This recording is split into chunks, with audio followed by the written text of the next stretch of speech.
Listen up, losers. Want to learn how to be a winner? Then play I Win. How do you play?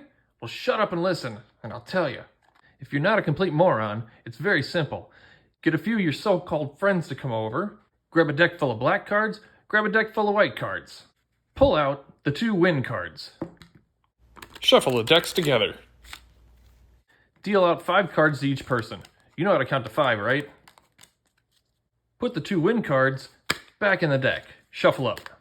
Each turn, draw 2 cards, and then play a black and a white card and do what it says. Stuff like everyone, draw 2. You lose. They discard 1. You're trying to get I win to win. Duh. Oh hey, don't forget about the no one card, idiot. This'll stop somebody from doing whatever they're doing.